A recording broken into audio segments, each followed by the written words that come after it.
ऐसा नसीब नहीं है। पर अब कर भी क्या सकते हैं, एक तो इंस्पेक्टर, ऊपर से हमारी कहानी के मुख्य किरदार। अब इन्हें तो झेलना ही पड़ेगा। वैज्ञानिक कहते हैं चांद पर जीवन नहीं, लेकिन इंस्पेक्टर माता दीन का कहना है वैज्ञानिक झूठ बोलते हैं। चांद पर हमारे जैसे ही मनुष्यों की आबादी रहती है। और फिर आप सब शायद जानते ही होंगे, इंस्पेक्टर माता दीन से विज्ञान ने हमेशा मात खाई है। फिंगरप्रिंट एक्सपर्ट कहता रह जाता है छुरे पर पाए गए निशान मुलजिम की उंगलियों के नहीं हैं, लेकिन इंस्पेक्टर माता दीन उसे सजा दिलवा ही देते। इंस्पेक्टर माता दीन का कहना है ये वैज्ञानिक केस का इन्वेस्टिगेशन ठीक से नहीं करते। इन लोगों ने चांद का उजला हिस्सा देखा और कह दिया वहां जीवन नहीं है। मैं चांद का अंधेरा हिस्सा देखकर आया हूं, वहां हमारे जैसे ही मनुष्य रहते हैं। और अब अंधेरे पक्ष के तो इंस्पेक्टर माता दीन माहिर माने जाते हैं। अब आप सब मुझसे पूछेंगे कि इंस्पेक्टर माता दीन चांद पर क्यों गए, टूरिस्ट की हैसियत से या किसी फरार मुजरिम को पकड़ने? तो मैं आप सबको बता दूं, ऐसा कुछ नहीं है। दरअसल वे भारत की ओर से सांस्कृतिक आदान प्रदान के अंतर्गत चांद पर गए थे। अब आप पूछेंगे इंस्पेक्टर माता दीन का संस्कृति से क्या संबंध? संबंध है, बहुत गहरा संबंध है। इसको बताने के लिए मुझे आपको उनकी यात्रा का पूरा किस्सा सुनाना पड़ेगा।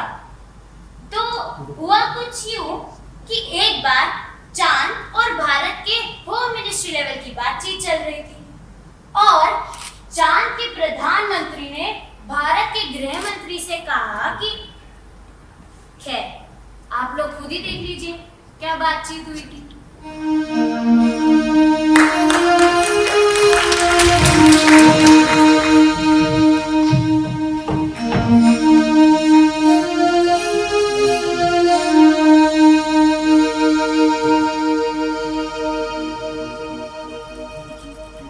मंत्री जी, आपका बहुत बहुत धन्यवाद मेरी इस यात्रा का सारा प्रबंध करने के लिए। ये यात्रा बहुत ही आनंददायी थी और हमें बहुत कुछ सीखने को भी मिला। हमें भी बहुत खुशी हुई कि आप यहाँ आए, हमारे देश को देखा और बोले भारत एक महान देश है। जी वो तो खैर है ही, हालांकि मेरी पहली भारत यात्रा थी। जी हाँ प्रधानमंत्री जी, और आपकी दूरदर्शिता का तो कहना ही क्या, आपने ये बात अपने रॉकेट से उतरते ही कह दी थी। सरप्राइजिंग बात तो ये है कि ट्रिप खत्म होने पर इन्होंने वही बात फिर से रिपीट की। ऑफ कोर्स नेता कहीं का भी हो, झूठ तो बोलेगा ही। और वो तो खैर है ही। अब हम आपको अपने देश की सद्भावना यात्रा पर बुलाना चाहते हैं और भारत और चांद के आपसी संबंधों को और मजबूत बनाना चाहते हैं।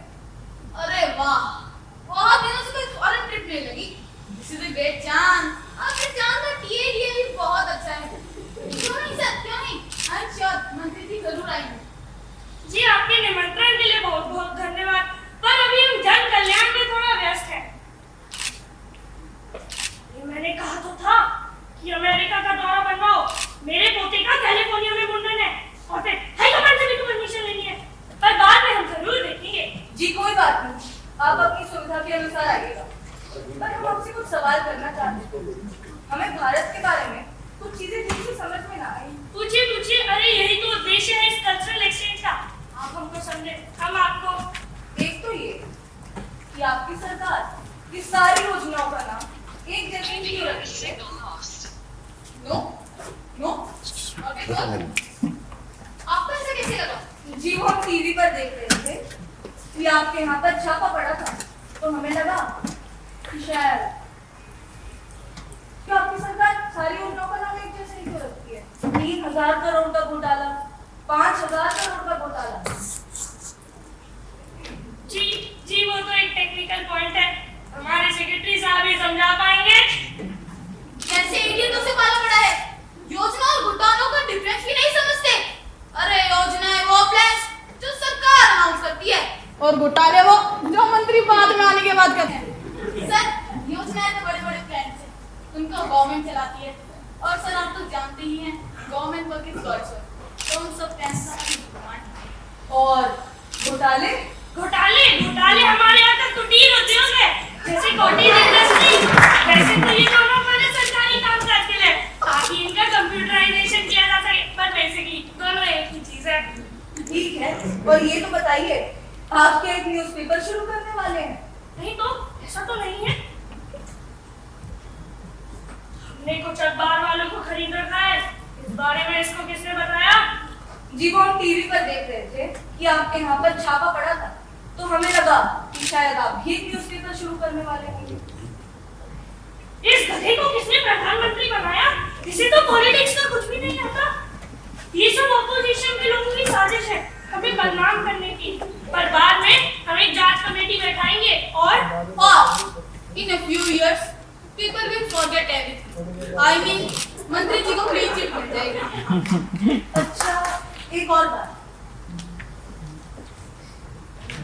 हम आपकी पुलिस से बहुत प्रभावित हुए हैं। यूं तो हमारी सभ्यता बहुत आगे बढ़ी है, पर हमारी पुलिस असरदार नहीं है। वह गुनहगार को पकड़ नहीं पाती और अपराधियों को सजा नहीं दिला पाती। हमने सुना है कि आपके यहाँ तो रामराज है। मेहरबानी करके किसी पुलिस अफसर को हमारे यहाँ भेजें जो हमारी पुलिस को ट्रेनिंग दे सके। जी हाँ, क्यों नहीं। हम नेताओं को तो पुलिस को अपने कंट्रोल में रखना चाहिए। मेरा मतलब है स्ट्रिक्ट पुलिस होनी चाहिए। आप बताइए आपकी क्या प्रॉब्लम है? हमारे यहाँ की पुलिस बस लॉ एंड ऑर्डर में ही लगी रहती है, जैसे ट्रैफिक कंट्रोल, लोगों की मदद करना। वह अपराधियों को पकड़ ही नहीं पाती। रे, ये तो बड़ी चिंता की बात है। पुलिस अपराधियों को, खासकर उनको जिनको हम अपराधी समझते हैं, पकड़े।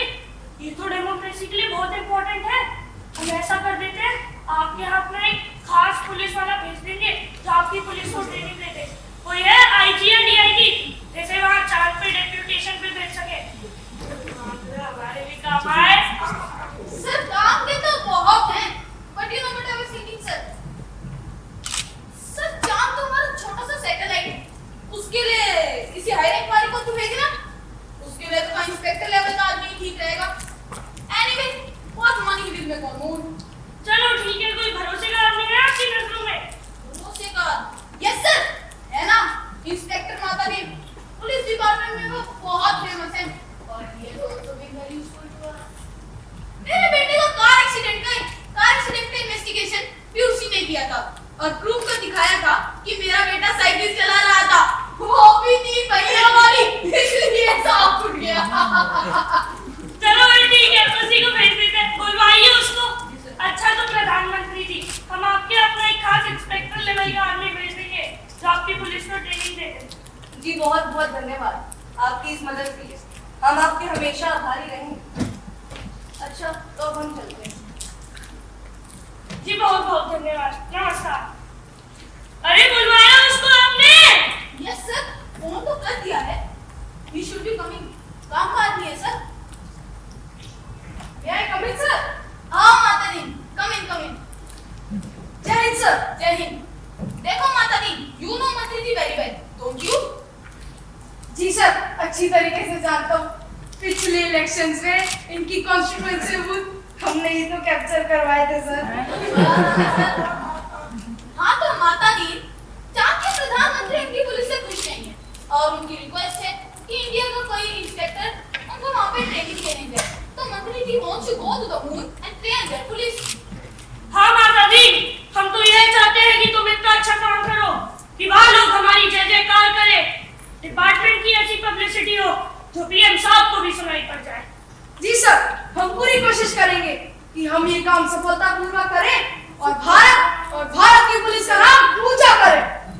हाँ तो माता दी, अगर मंत्री जी तुम्हारे काम से खुश हुए तो तुम्हारी अच्छी तरक्की और पोस्टिंग दोनों का अच्छा इंतजाम कर देंगे। तुम तो सीधे टीआईजी बन जाओगे। और याद रखना, इंजीनियर सर वो क्या था कौन? कंसल्टेंट, बार-बार भूला मत करो। तुम इंडियन कंसल्टेंट की कैटेगरी में आ रहे हो, याद रखना, ठीक है? और तुम्हारे वापस आने के बाद मंत्री जी का भी ट्रिप बनाएंगे। जी सर, मैं पूरी कोशिश करूंगा और आपको शिकायत का एक भी मौका नहीं दूंगा सर।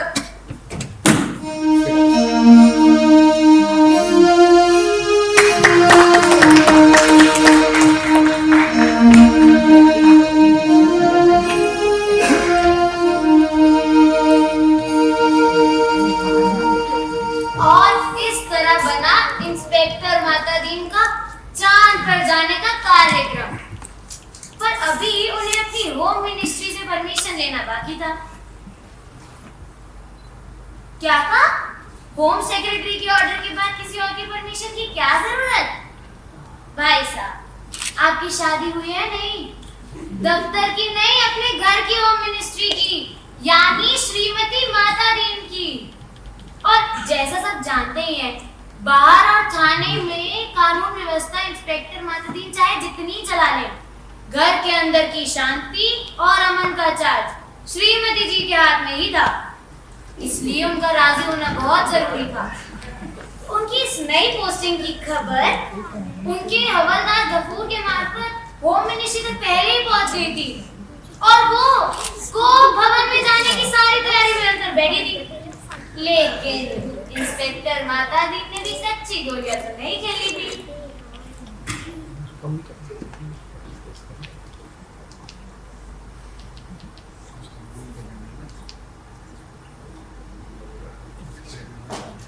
जी जरा माफ कीजिएगा, गफूर का किरदार भी मैं ही निभा रहा हूँ। क्या कह रहे हैं गफूर? उनका तबादला हो गया है? इतने अच्छे ढाने से, और वो भी चांद पर। हे भगवान! जी हाँ भाई साहब, सारे थाने, सारे डिपार्टमेंट और सारे शहर में बात फैल गई है कि इंस्पेक्टर साहब की पोस्टिंग चांद पर हो गई है। अब क्या बताएं? अरे सत्यानाश! अब क्या करेंगे? मेरी महिला मंडल की अध्यक्ष की कुर्सी तो खतरे में पड़ जाएगी, और बनिया और सब्जी वाला अब पैसे मांगने लगेगा। हे भगवान, ये कैसी मुसीबत आ पड़ी है? अरे श्रीमती जी, सुनती हो? एक खुशखबरी तुम्हें सुनाए? ऐसी खुशखबरी है कि सुन के उछल पड़ोगी। अरे उछल तो हम रहे ही हैं। जब से पता चला है, ये मुसीबत कैसे आ पड़ी? आप किसी को कुछ दे दो, इसको रफा दफा नहीं कर सकते क्या? अरे अरे अरे, ये क्या कह रही हो श्रीमती जी? किस बुरी खबर की बात कर रही हो? क्या पता चला है आपको? जैसे हम कुछ जानते ही नहीं। हमें सब पता चल गया है कि आपका तबादला चांद पर हो गया है।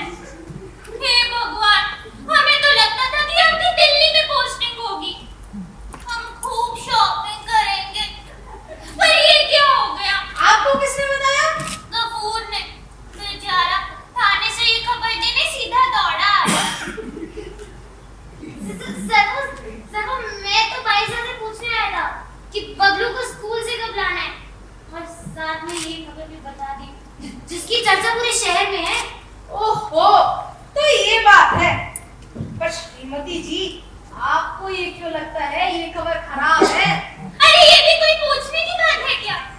अरे यहाँ आकर आपको बस 2 ही तो साल हुए, और अब जाकर यहाँ आपकी धाक बनी है। हफ्ते का भी बंदोबस्त हो गया है। दूध वाला, सब्जी वाला, पेपर वाला, कोई भी पेमेंट मांगने की हिम्मत नहीं करता। सिनेमा में हमेशा फर्स्ट डे फर्स्ट शो देखने मिलता है, ये सब छूट जाएगा और क्या? अरे श्रीमती जी, क्यों फिक्र करती हो? अरे बस कुछ ही दिनों की तो बात है। बाकी यहाँ का सारा बंदोबस्त बिल्कुल वैसा रहेगा। कोई परमानेंट पोस्टिंग थोड़ी हुई है, बस कुछ ही दिनों के लिए डेपुटेशन पर जा रहा हूँ। देखना कपूर, मेरी यहाँ गैर हाजिरी में भाई साहब को कोई तकलीफ नहीं होनी चाहिए। हमारा हफ्ता, किराना, सब्जी, दूध, पेपर वगैरह वगैरह सब वैसा ही चलते रहना चाहिए। जी इंस्पेक्टर साहब का मैसेज आता रहेगा, कोई चूक इधर में तो 1-2 डंडे मार के ठीक कर दूंगा, और बच्चों को लाने ले जाने का काम तो मैं हमेशा करता ही रहूंगा। मेरी बीवी आकर भी भाई साहब की मदद कर दिया करेगी। बस और यहाँ की महिला मंडल में हमारा रुतबा कितना है? हम तो सोच रहे थे कि अगले साल को हमें प्रेसिडेंट बना देंगे, और अब आप चले जाएंगे तो? अरे श्रीमती जी, क्यों फिक्र करती हो? अरे वो मिसेस जॉर्सिया, उनका पति डीएम था, लंदन की पोस्टिंग पे इतना हो रही थी। अब आपका पति तो चांद पर जा रहा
फिर ये चांद की औरत क्या ही चीज है। हाँ, पर फिर भी हमें रोज रोज शॉपिंग कराने कौन ले जाएगा? अरे गफूर चला जाएगा और हम भी तो नई नई साड़ियां लाके देंगे, नए डिजाइन के, दूसरों से बिल्कुल अलग, बिल्कुल यूनिक। आप एकदम अलग ही दिखोगे। हाँ ठीक है, पर आप हमारे लिए सब लाना भूलेगा नहीं? नहीं तो? अरे नहीं नहीं श्रीमती जी, जरूर लाएंगे। जी इंस्पेक्टर साहब, वो आईजी साहब की मैडम भी कह रही थी कि अगर आप चांद पर जाएं तो उनके लिए एड़ी चमकाने का पत्थर ले आइएगा। मैंने सोचा आपको बता दूं। वापस आने पर पोस्टिंग के लिए तो बहुत जरूरी होगा।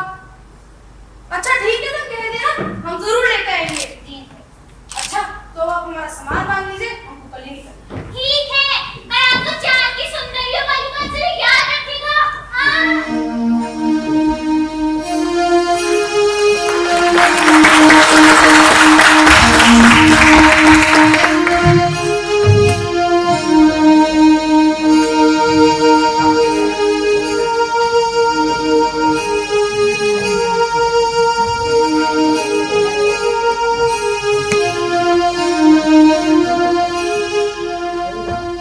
और वो दिन आ ही गया जब इंस्पेक्टर माता दी अपनी चांद की यात्रा पर निकल पड़े। सारे लोग इकट्ठे हुए और चांद पर जाने वाले विमान के पास खड़े हो गए। अच्छा तो भाई माता दी, जरा चांद की स्थिति का जायजा हमको देते रहना और देखना कि वहाँ हमारी पार्टी का एक और दफ्तर स्थापित कर सकते हैं क्या, और ध्यान रखना कि विरोधी दलों को इसका पता ना चले। अवश्य सर। हाँ, और ये भी चेक करना कि वहाँ कोई प्रॉपर्टी वगैरह खाली है क्या, वहाँ तो सीबीआई वालों को भी पता नहीं चलेगा। और हाँ, ये भी चेक करना पेमेंट। ठीक है सर, बस आप मेरी अच्छी पोस्टिंग का ख्याल रखिएगा। अवश्य।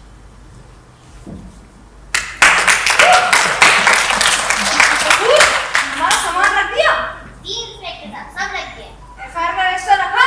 जी इंस्पेक्टर साहब, एफआईआर का रजिस्टर, चालान का बैग सब रखवा दिया। अच्छा, पान और जर्दे का डिब्बा रखा कि नहीं? बिना जर्दे का पान खाए तो खोपड़ियाँ चलती न। आने तो जी इंस्पेक्टर साहब, वो भी रखवा दिया है, आपको कोई चिंता नहीं होगी। चलिए सर, रॉकेट रेडी है।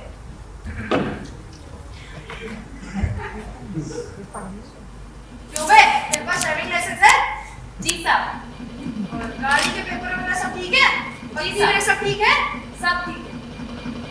सब ठीक होना चाहिए, वरना बीच अंतरिक्ष में चालान कर दूंगा।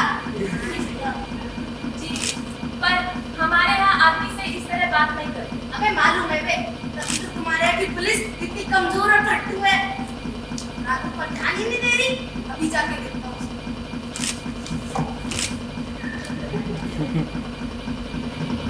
देखना, रेड लाइट पे ध्यान से रहना, तो पहले दिन ही बेइज्जती हो जाएगी।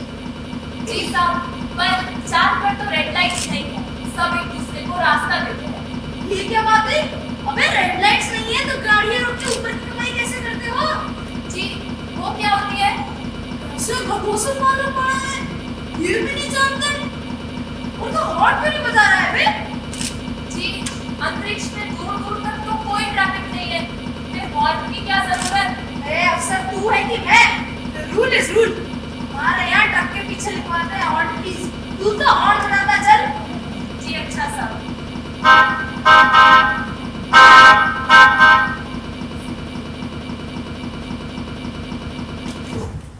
पहुंच गया अफसर।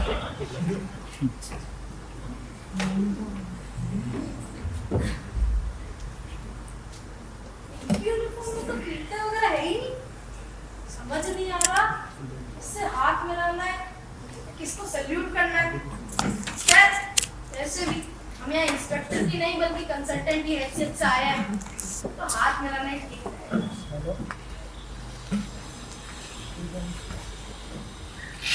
आइए आइए माता दी जी, हम और हमारी पुलिस ये कभी से आपका इंतजार कर रही थी। इनसे मिलिए, यह चांद की कोतवाल मॉल है। जी सर, हम भी चाहते हैं कि हम भारत की गौरवशाली परंपरा आपके साथ बांटें। सर, आपका पुलिस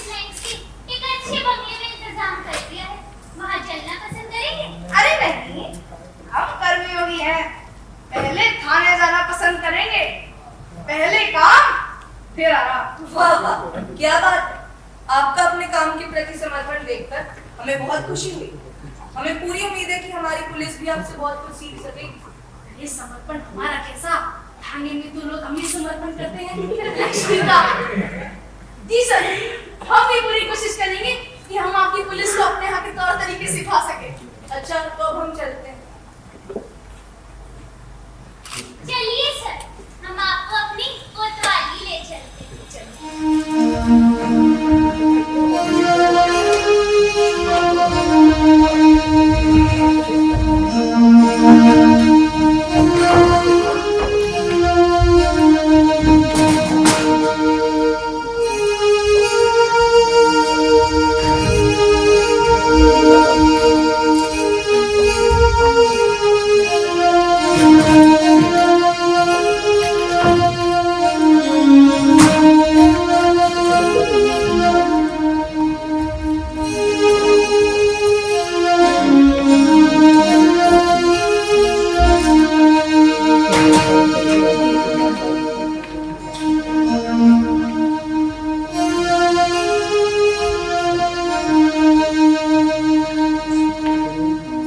आइए सर। तो आपने हमारी पुलिस लाइन और कोतवाली तो देख, आपका क्या ख्याल है? मेरे सर केवल मेरे लिए चाय तो लाना। वैसे इंतजाम वगैरह तो सब ठीक है, मगर एक बात बड़ी अजीब है। वो क्या सर? आपके यहाँ पुलिस लाइंस में हनुमान जी का मंदिर नहीं है? हमारे यहाँ हर पुलिस लाइंस में हनुमान जी का मंदिर है। ये हनुमान जी कौन है? इनके बारे में तो कुछ नहीं जानते। आप हनुमान जी को नहीं जानते? आप हनुमान जी को नहीं जानते? अरे हनुमान जी को नहीं जानते? अरे हनुमान जी का दर्शन हर पुलिस वाले के लिए जरूरी होता है। हनुमान जी ने तो सीता माता का पता लगाया था। एबडक्शन का मामला था, दफा 362। हनुमान जी ने रावण को वहीसला दे दी, उसकी प्रॉपर्टी का लगा दी। इसको ये अधिकार होना चाहिए कि अपराधी को पकड़ा और वहीसला दे दी। भारत में भी ये रूल लागू नहीं हुआ है। हनुमान जी के काम से भगवान रामचंद्र जी बहुत प्रसन्न हुए। उन्होंने अपने साथ हेड ऑफिस ले आए और डाउन ड्यूटी लगा दिया। वो जानते ही हैं कि अपने साथ खासा की बनकर हेड ऑफिस में काम करना कितना अच्छा होता है। वही हनुमान जी हमारे खास देवता है। अब उनकी पिक्चर लाए हैं, आप इनकी कॉपी बनवाकर हर पुलिस लाइन में लगवा दीजिए।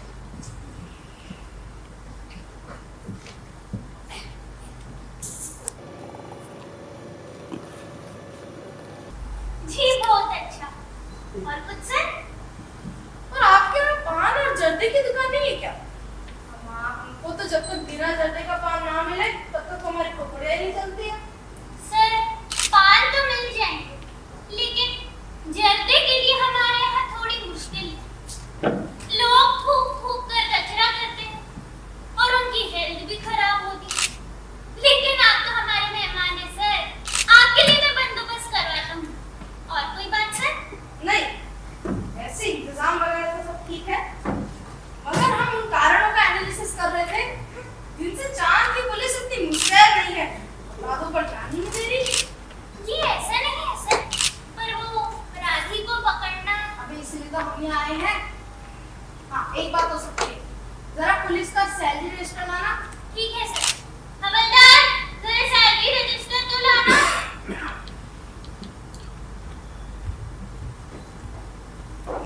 सर,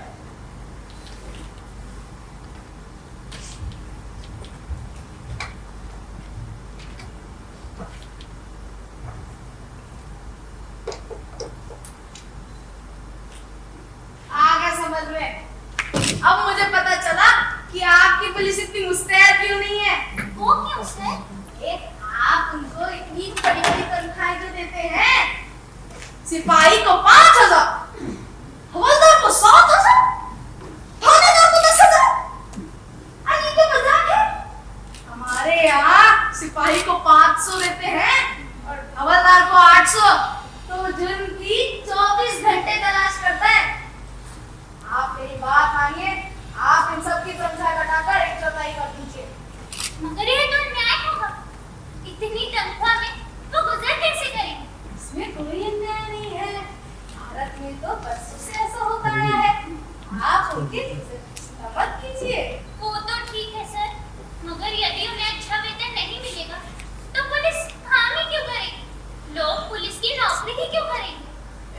भगवान किन से पाला पड़ गया। अरे इनको कुछ बताओ, पुलिस की नौकरी में कोई तनख्वाह तो नहीं करता?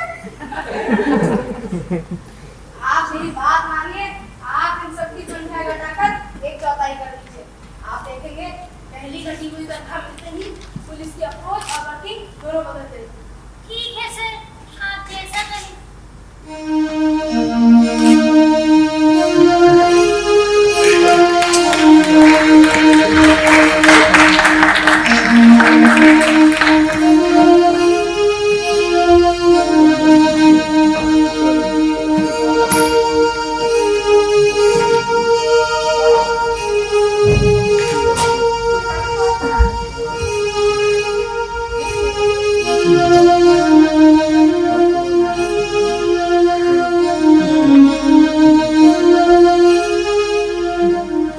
और बस यही हुआ, चांद की सरकार ने पुलिस की तनख्वाहें घटा दी और सचमुच 2 या 3 महीने में बहुत फर्क आ गया। चांद की पुलिस एकदम मुस्तैद हो गई, ऐसा मानो कि सोते से एकदम जाग ही गई हो। अपराधियों की दुनिया में घबराहट ही छा गई थी। चांद के प्रधानमंत्री बहुत खुश थे और उन्होंने एक रिव्यू मीटिंग बुलवाई।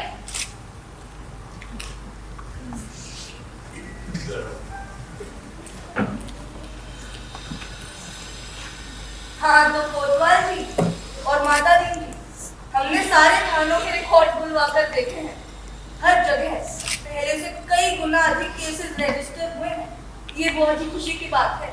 धन्यवाद सर, ये सब तो माता दी सर की दूरदर्शिता और समझबूझ का नतीजा है। हाँ वो तो है ही। आपकी सूझबूझ की तो जितनी तारीफ की जाए उतनी ही कम है। आपने तो चांद की पुलिस में क्रांति ही ला दी, पर हम ये जानने के लिए उत्सुक है कि ये सब हुआ कैसे। सर जरा इधर आइए। सर वो क्या है ना, बात ऐसी थाने जैसी, हम तनख्वाहें देंगे, पुलिस वाली की गुजर ही नहीं होगी। बस मतलब सर वो ऐसा है कि 1000 रुपए में कोई सिपाही अपने बच्चे को नहीं पाल सकता। और आप ही बताइए कि क्या 2000 में कोई इंस्पेक्टर अपना स्टेटस मेंटेन कर सकता है? नहीं कर सकता। मगर बिल्कुल भी नहीं कर सकता। उसे ऊपरी आमदनी करनी ही होगी, और ऊपरी आमदनी तभी होगी जब वो अपराधियों पर देखेगा, यानी उन पर नजर रखेगा। अच्छा तो फिर क्या, अपराधों पर नजर रखेगा यानी वो ज्यादा अलर्ट, होशियार और मुस्तैद जाएगा। भारत के स्वच्छ और इफेक्टिव एडमिनिस्ट्रेशन का यही तो सीक्रेट है। तो अब आप समझे। वैसे हम पूरी तरह समझे तो नहीं, पर हम आपके काम करने के स्टाइल से बहुत प्रभावित हुए हैं। हर जगह आपके इस चमत्कार के चर्चे हैं कि कैसे आपने पुलिस की तनख्वाहें कम करके भी उनकी कार्य क्षमता को बढ़ाया है। इस बार तो हमारा बजट भी मुनाफे का बनेगा। हमारा आपसे अनुरोध है कि आप अपना काम जारी रखें। अब हम चलते हैं।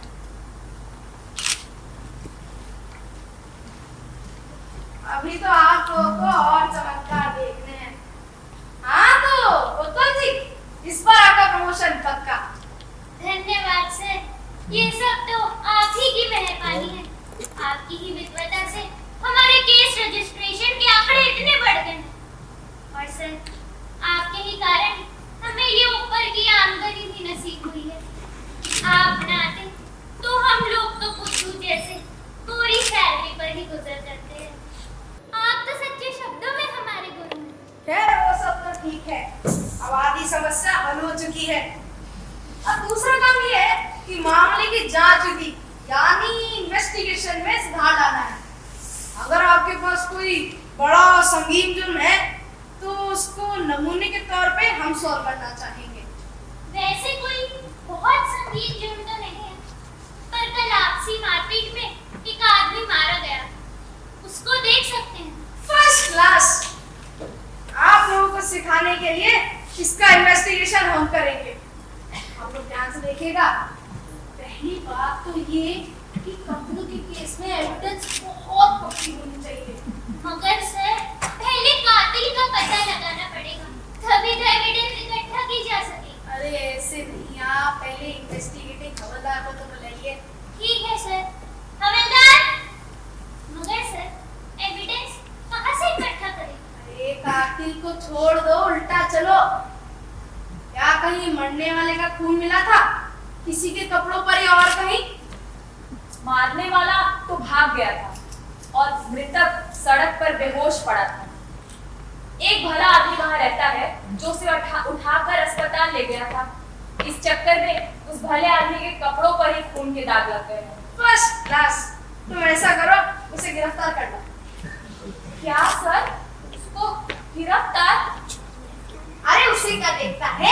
इस केस का इन्वेस्टिगेटिंग अफसर मैं कहता हूँ उसे गिरफ्तार करना। जी सर। मगर सर, आप उसे क्यों गिरफ्तार कर रहे हैं? उसने तो एक मरते हुए आदमी की मदद की। अरे इसलिए तो तुमसे कोई केस सॉल्व नहीं होता। अरे उसने जो किया वो ठीक, पर अब तुम खून के दाग ढूंढने और कहाँ जाओगे? जो एविडेंस मिल रहा है पहले उसे तो कैप्चर करो। सर, ये श्री सत्यजीत जी जो मरने वाले को अस्पताल लेकर गए। अब एक आदमी मुलजिम की शराफत से कौन बात करता है? Side please. क्यों बे, क्या नाम है तेरा? आप मुझे मार क्यों रहे हैं? और मेरा नाम सत्यजीत है। ओह, अबे तेरा नाम कुछ भी हो, हम तो खूनी की शक्ल देखते ही पहचान लेते हैं। अब तू ये बता, तूने उसे क्यों मारा? मैंने उसे नहीं मारा। मैंने तो देखा था कुछ लोगों के झगड़े में वो बेचारा घायल सड़क पर पड़ा था। हाँ, अब बोला ना, मैं जानता हूँ तू भी उस झगड़े में शामिल था। जी नहीं, मैं उस झगड़े में शामिल नहीं था। आप सच बोल रहा हूँ। अबे तू झगड़े में शामिल ही नहीं था तो तू वहाँ गया ही क्यों? इसमें मेरा क्या कसूर? मैंने तो एक घायल आदमी को अस्पताल पहुंचाया। इसमें मेरा क्या कसूर? आप मुझे इस तरह गिरफ्तार नहीं कर सकते। ओह, अब तू सिखाएगा कि हम क्या कर सकते हैं और क्या नहीं। हम पुलिस है बेटा, हम कुछ भी कर सकते हैं। सर, ये आदमी शरीफ है, हमें मालूम है। इससे ऐसे मत बात कीजिए।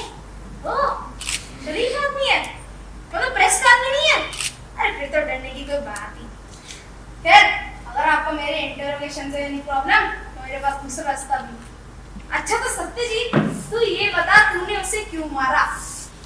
मैंने उसे नहीं मारा। अबे तूने अगर उसे नहीं मारा तो उसको अस्पताल लेकर क्या तेरा भूत गया था? जी नहीं, मैं ही था, पर मैं वहाँ गया नहीं था। मेरा मकान वहीं है। झगड़ा मेरे मकान के सामने ही हुआ था। नालायक, बार-बार बयान बदलता है, कहता है कि मैं वहाँ था, पर वहाँ नहीं था। सच बोल वरना डंडा कर दूंगा। मैं सच बोल रहा हूँ, मैं झगड़े की जगह नहीं गया। अगर झगड़े की जगह गया ही नहीं था तो उसको अस्पताल लेकर क्या तेरा भूत गया था? मैं वहाँ नहीं गया था।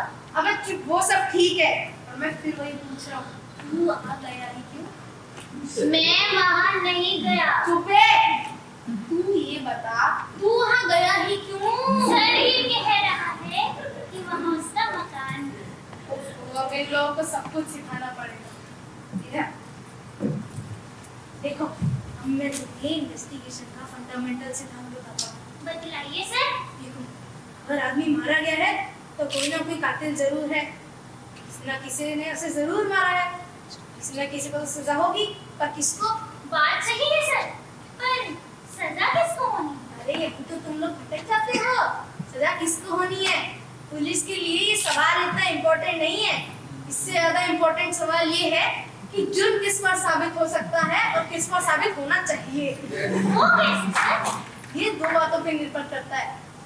एक कि क्या ये आदमी पुलिस के रास्ते में आता है? सर, मैंने पता किया था कि सत्यजीत आदमी तो वैसे भला है, मगर यदि पुलिस अन्याय करे तो विरोध करता है। ओ, विद्रोही है, टेररिस्ट है। क्या इसको सजा देने से ऊपर के लोग खुश होंगे? सर, जहाँ तक ऊपर के लोगों का सवाल है, ये आदमी सरकार की अपोजिशन पार्टी वाला है। ओहो, एविडेंस, ऑपोजिशन और टेररिस्ट भी है। या भी सरकार का भी सपोर्ट। मतलब सर? अरे मतलब मेरा सर, इसकी एफआईआर करो। मगर सर, एक बात हमको ठीक नहीं लगती कि एक बेकसूर भले आदमी को सजा दिलवाई जाए। मैं तुम्हें पूरी तरह से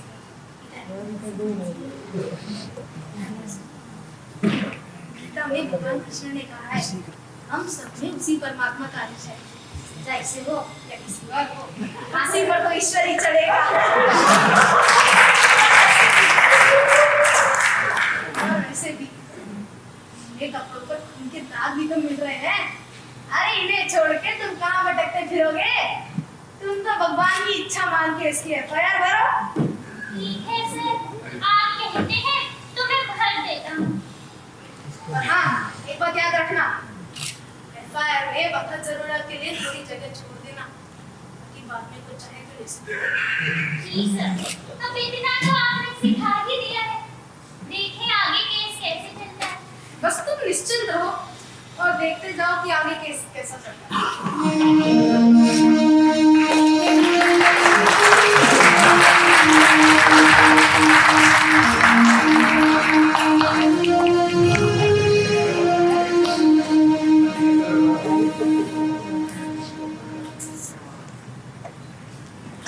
गुड मॉर्निंग सर।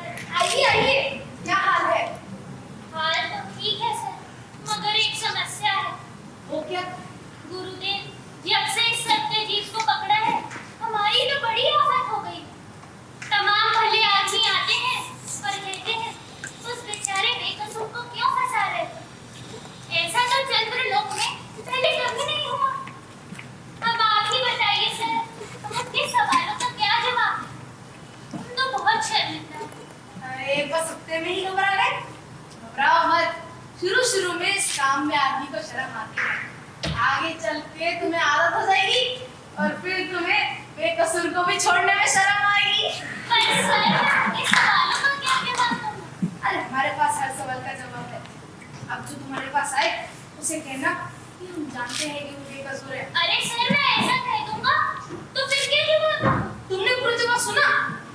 कहना कि हम जानते हैं कि वो बेकसूर है, मगर हम क्या करें, इस ऊपर से हो रहा है। तो वो लोग एसपी के पास चले जाएंगे। तो एसपी साहब भी कहते हैं ऊपर से हो रहा है। तो फिर वो आईजी साहब के पास शिकायत कर देंगे। आईजी साहब भी कहते हैं ऊपर से हो रहा है। ऐसे में तो वो सरकार के पास जा सकते हैं। हो सकता है चांद भी प्रधानमंत्री के पास तक चले जाए। तो प्रधानमंत्री जी भी कहते हैं हम जानते हैं कि वो बेकसूर है, मगर हम क्या करें, उसे ऊपर से हो रहा है। तो फिर वो हाँ, तब फिर वो किसके पास जाएंगे?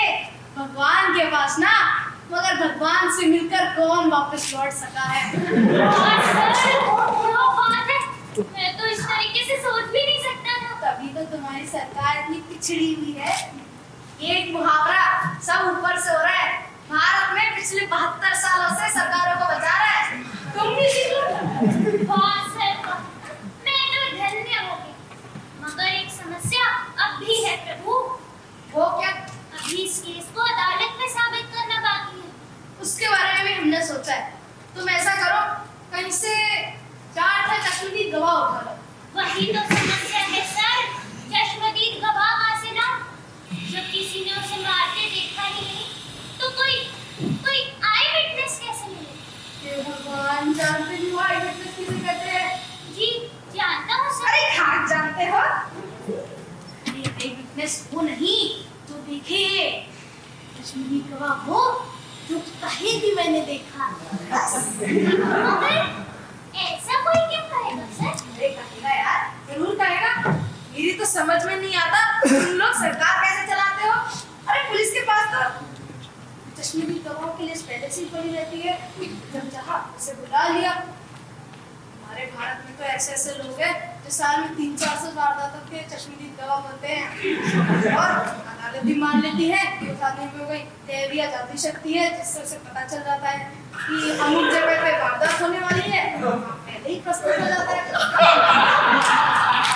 सर, भारत में ऐसे विलक्षण लोग मिल जाते हैं। और यहाँ चांद पर हम क्या करें? तुम्हें पूरा सब कुछ सिखाना पड़ेगा।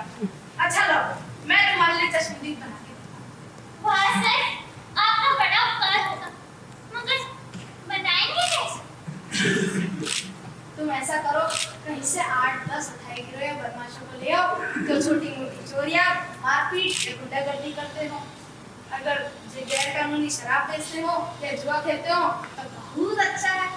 ऐसे कुछ बदमाश हमारे लॉकअप में होंगे, उन्हें बुलवाता हूँ। हवलदार,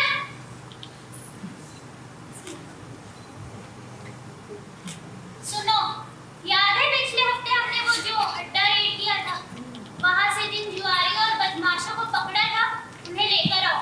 अभी लाता हूँ सर। मगर सर, इन लोगों का इस मुकदमे से क्या था? बस तुम चुप रहो और देखते जाओ आगे क्या होता है। सर यही है वो बदमाश।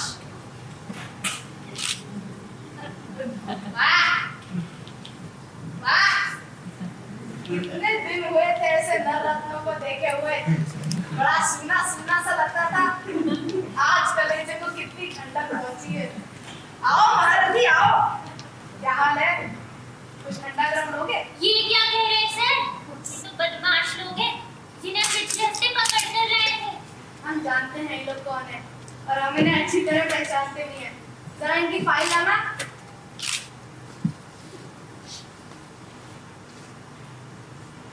सर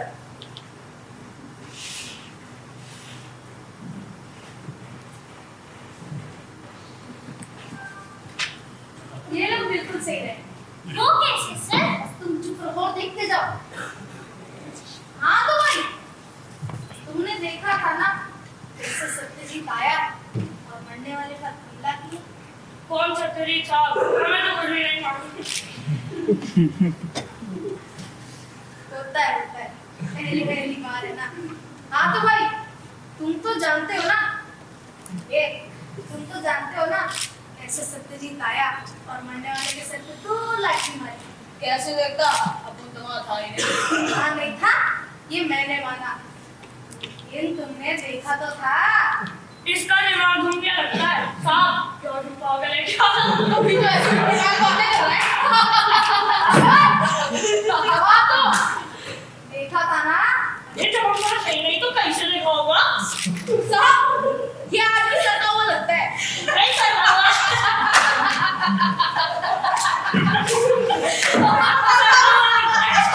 मैं बताता था कौन सरकार।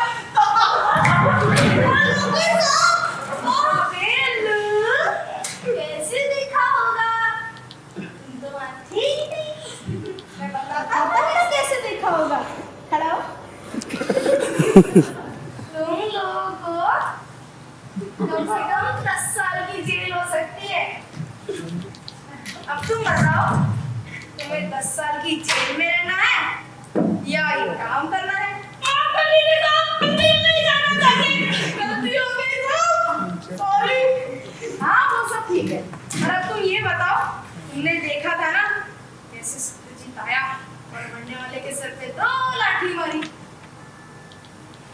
अरे बता। हाँ साहब, मैंने बताओ क्या देखा? क्या? सत्यजीत ये लोग घर से बाहर निकले, मरने वाला तभी के तभी जा रहा था। अचानक से सत्यजीत दौड़ता हुआ आया और मरने वाले को डंडा मार दिया। मरने वाला बेहोश।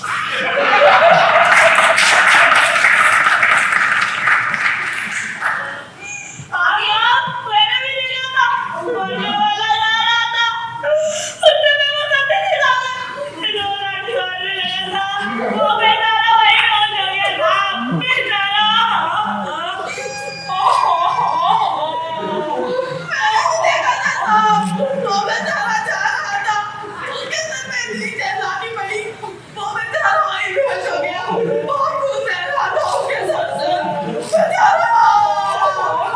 ठीक है, आगे भी तुम लोग ऐसी वारदातें देखोगे। ये लो तुम्हारे 2 चश्मदीद का। इस वारदाते के बाद अगले मुकदमे में भी काम आएंगे। देखा उन्हें और बीच-बीच में थाने बुलाते रहना चाय पानी के लिए।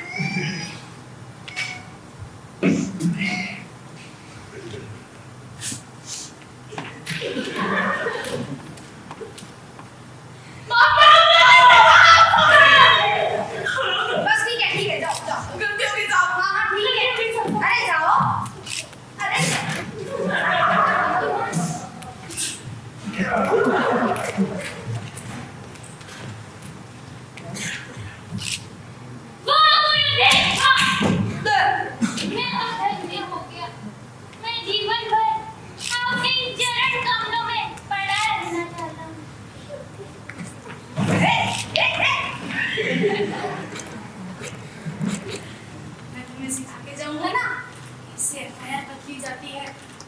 ऐसे गवाहों और सबूतों को हटाया जाता है और इसे लैब और पोस्टमार्टम की रिपोर्ट मिटा दी जाती है। ये सारा पुलिस का निचोड़ मैं तुम्हें सिखा के जाऊंगा। गुरुदेव, साल पहले जब मैंने पुलिस सेवा ज्वाइन की तो ये नहीं सोचा था कि आप जैसा महापुरुष आकर मेरा जीवन बदल देगा। अब तो सब चांदी ही चांदी है। बस तुम निश्चिंत रहो और देखते जाना कैसे चांद भारत की तरह एक विकसित ग्रह बन जाएगा।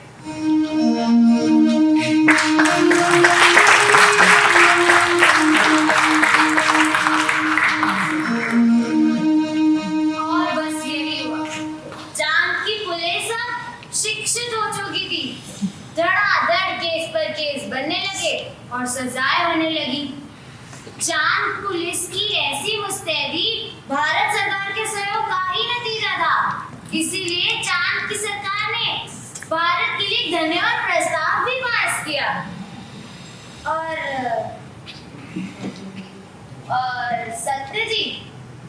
सत्यजीत को 20 साल की सजा हुई।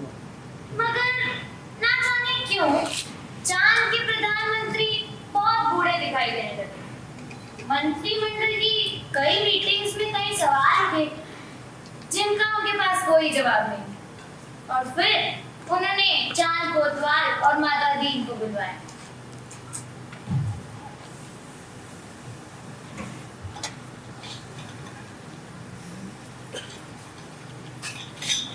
Good morning sir. क्या बात है सर, आप बहुत थके से लग रहे हैं।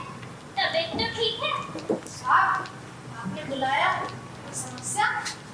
ऐसा लगता है आपकी रातों से नहीं सोए हैं। हम ठीक, अब और क्या करें। माता दी जी, आपके और भारत सरकार के सहयोग के लिए हम आपके आभारी हैं। पर अब हमें लगता है कि ट्रेनिंग काफी हो चुकी है। आप कल ही अपने देश वापस लौट जाइए। वो क्यों सर? ये हमारे मंत्रिमंडल का फैसला है। नहीं सर, मैं तो अपनी टर्म खत्म करके ही जाऊंगा। आप अपनी बाकी की टर्म का वेतन ले जाइए, डबल ट्रिपल ले जाइए। नहीं सर, ये मेरा सिद्धांत है। हमें पैसा नहीं, काम प्यारा है और हम भारत सरकार के कर्मचारी हैं। बिना उनके सहयोग के कुछ नहीं करते। हमें मालूम था कि आपको सरकारी आदेश की जरूरत पड़ेगी। हमने कल ही आपके मंत्री जी से बात कर उनका आदेश मंगवा लिया था। ये लीजिए उनका। उन्हें वहाँ भारत में आपकी बहुत आवश्यकता है। जी सर, मैं कल ही अपने और अपने अफसरों का कुछ काम निपटाकर निकल जाऊंगा। अच्छा, तो अब हम चलते हैं। अरे सर, आपके जाने से तो हम एकदम अनाथ हो जाएंगे गुरुदेव। चिंता मत करो, जो भी इस थाने पे आया है उसे एक ना एक दिन तो जाना ही है। वैसे भी श्री जी ने हमारे लिए वहाँ अच्छी पोस्टिंग का इंतजाम जरूर किया होगा। सर, हम आपकी विदाई के लिए एक बड़ा सा समारोह करेंगे और जुलूस निकालेंगे।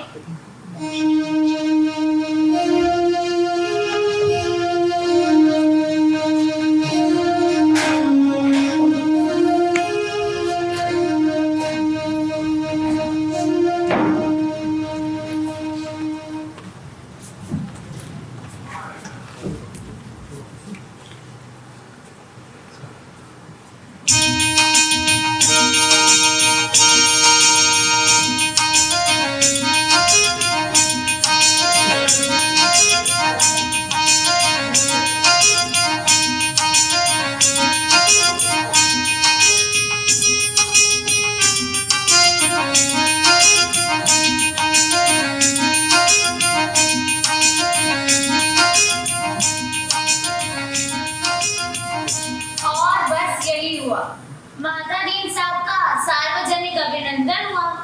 फूल मालाओं से लदे माता दीन साहब आगे चल रहे थे और चांद की सारी पुलिस और बदमाश उनकी जय जयकार करते चल रहे थे।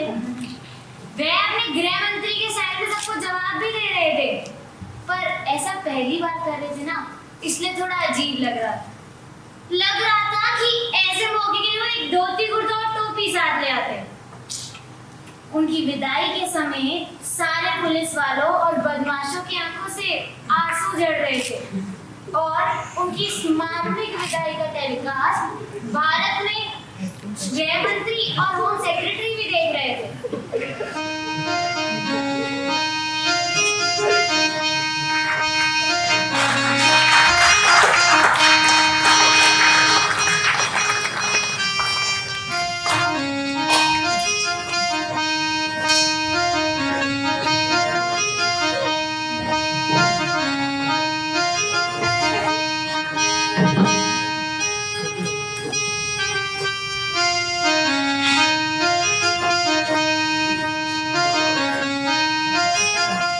देखा सर, कितना वंडरफुल काम किया है माता दी ने। हाँ, उन्होंने भारत सरकार और भारतीय पुलिस दोनों का नाम रोशन किया है।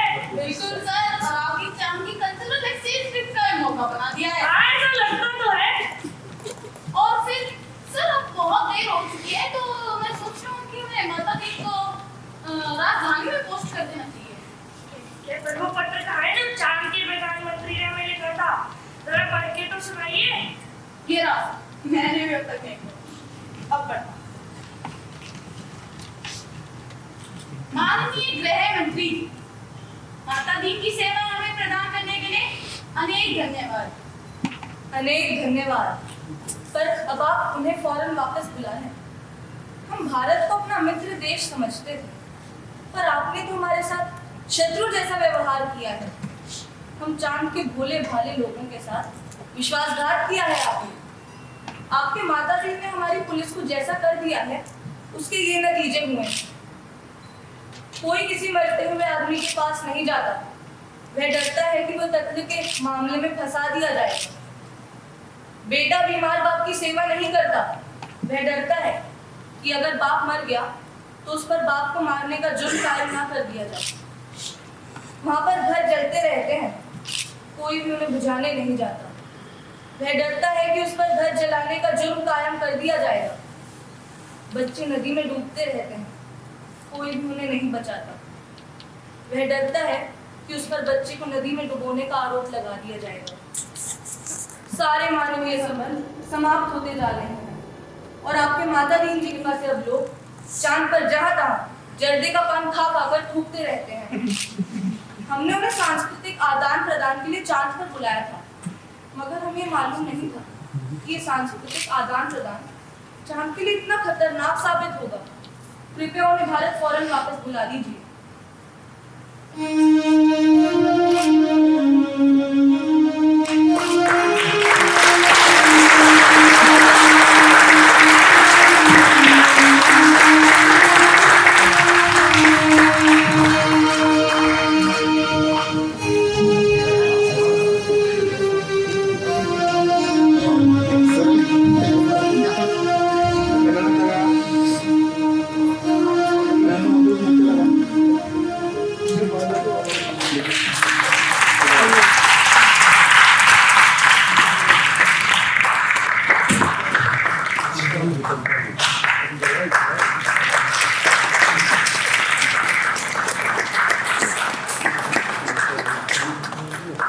अब मैं नाटक के निर्देशक श्री रविराज सागर सर को मंच पर बुलाना चाहता हूँ।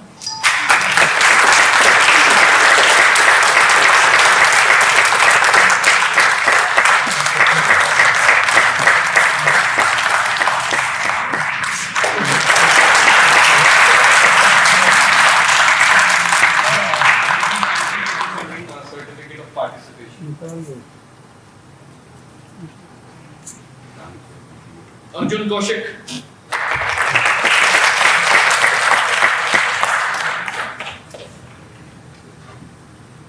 Parth Kumar.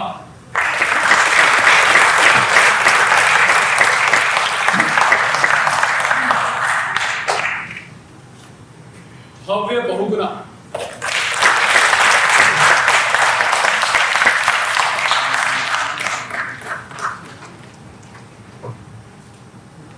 वेदिका वाणी।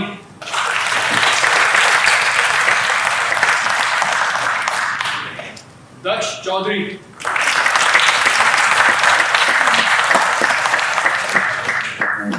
अनिरुद्ध अग्रवाल। ये Deepali assistant director and production incharge. Sector के सारांश और रवि का भी धन्यवाद करना चाहूंगा, क्योंकि जिन्होंने production, casting, makeup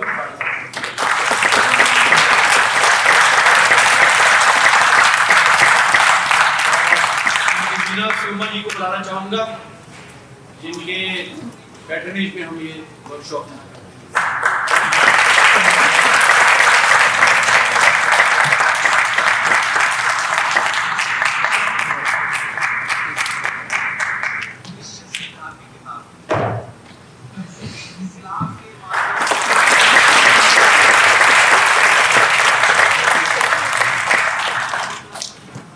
Sachin Shah music,